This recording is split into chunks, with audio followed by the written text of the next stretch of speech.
প্রশ্নটি করেছেন আমাদের আরেকজন ভাই, ওনার নাম হচ্ছে জাকারিয়া মাহমুদ। প্রশ্নটি করেছেন যে মোহতারাম, আমি আমার স্ত্রীকে তুই বলে সম্বোধন করি এবং স্ত্রীও আমাকে তুই বলে সম্বোধন করে।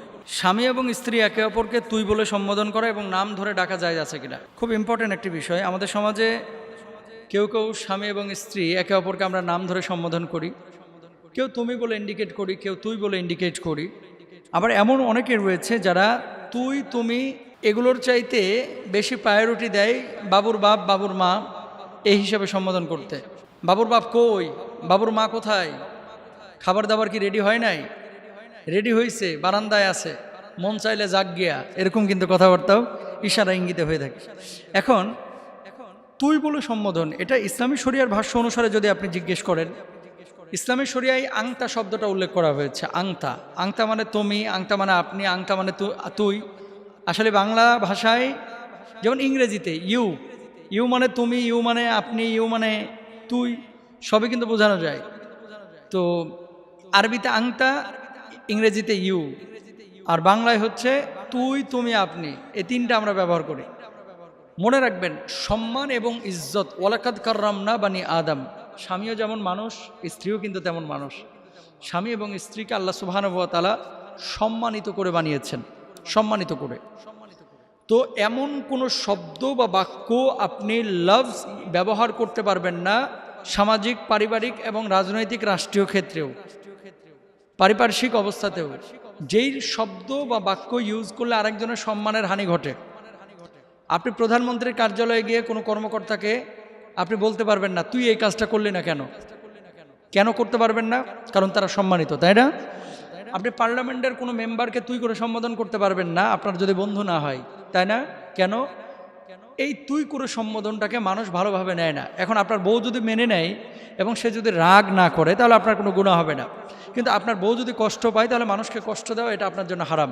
আপনার হাজব্যান্ড যদি কষ্ট পায়, তাহলে কষ্ট পাওয়া, কষ্ট দেওয়া এটা কিন্তু ঠিক না। কষ্ট দেওয়াটা হারাম মুসলমানের জন্য।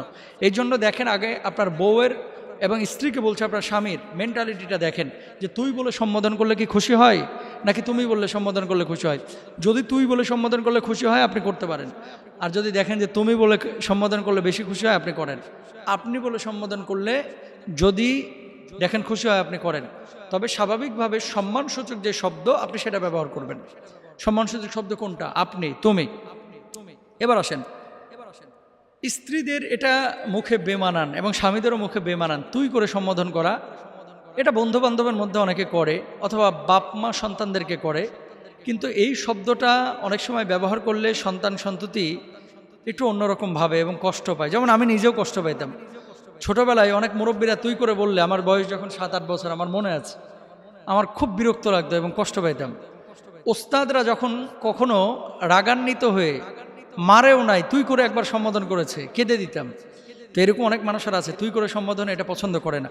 ইভেন রিক্সাওয়ালারাও পছন্দ করে না, কিন্তু যারা হেল্পার এরাও কিন্তু পছন্দ করে না বাসের। তো তুই করে সম্বোধন এটা গেল। এবার আসেন, নাম ধরে সম্বোধন করতে পারবেন কিনা? জামালের বাপ, সামাদের বাপ, আবিরের বাপ, এই বলে কিন্তু আমরা আমাদের স্বামীদেরকে সম্বোধন করি, ওগো শুনছো বলে সম্বোধন করি, তাই না? এবার আসেন, নবীদের মানে আমলটা কি ছিল। যেমন ইব্রাহিম আলাইহিসসালাম যখন ইসমাইল এবং হাজিরা আলাইহিসসালামকে এই মক্কার জনমানবহীন প্রান্তরে সাফা মারওয়ার এখানে রেখে চলে গিয়েছিলেন, তখন স্ত্রী এভাবে ডেকেছিলেন কি, ইয়া ইব্রাহিম আইনা তাযহাবু ওয়া তাতরুকানা বিহাদাল ওয়াদি আল্লাযী লাইসা ফীহি ইউনসুন ওয়ালা শাইউন। হে ইব্রাহিম, তুমি আমাদেরকে এমন জনমানবহীন উপত্যকায় রেখে কোথায় যাচ্ছ যেখানে কোনো মানুষ নাই, যেখানে কোনো কেউ নেই, যেখানে কোনো কিছুই আমরা দেখতে পাচ্ছি না, না পানি আছে, না বাসস্থান আছে, না খাবার দাবার আছে, তুমি কি এখানে আমাদেরকে রেখে চলে যাচ্ছ? অর্থাৎ হাজরা আলাইহিসসালাম নবী ইব্রাহিমকে ইব্রাহিম বলে সম্বোধন করেছিলেন। তো এখন রসুল আকরাম সাল্লাল্লাহু আলাইহি ওয়াসাল্লাম এটাকে হারাম বলেন নাই ডাইরেক্ট। আলী রাদিয়াল্লাহু তাআলা আনহুকে ফাতেমাতুজ জাহরা রাদিয়াল্লাহু তাআলা আনহা তিনি বিয়ের পরে ইয়া আলী বলে সম্বোধন করেছে, আলী বলে সম্বোধন করেছে। ফাতেমাকে ফাতেমা বলে সম্বোধন করেছে, মুহাম্মদ সাল্লাল্লাহু আলাইহি ওয়াসাল্লামের মেয়ে হিসেবে সম্বোধন করেছে। আম্মাজান আয়েশা সিদ্দিকা রাদিয়াল্লাহু তাআলা আনহাকে আল্লাহ রাসূল কখনো কখনো হুমায়রা বলে সম্বোধন করতেন। মানে লাল পাখি বলে কখনো সম্বোধন করতেন, লাল ফুল বলে সম্বোধন করতেন। তো নবীজি উপনামেও ডেকেছেন এবং বাবার সাথে নেসবত করেও, কিন্তু অমকের মেয়ে আমরা বলি না যে আব্দুল কুদ্দুসের বিটি, আব্দুল কুদ্দুসের মেয়ে, এরকম বলি কিন্তু। তো বাপের সাথে নাম সম্বোধন করে ডাকা যায় আছে।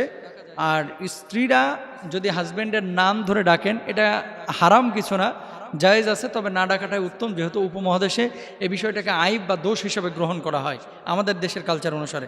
তাহলে আমরা সন্তানের নামের সাথে নিসবত করে বাবুর আব্বা অথবা আবদুল্লাহর আব্বা, মোহাম্মদের আব্বা, আহমদের আব্বা, এভাবে আমরা সম্বোধন করতে পারি।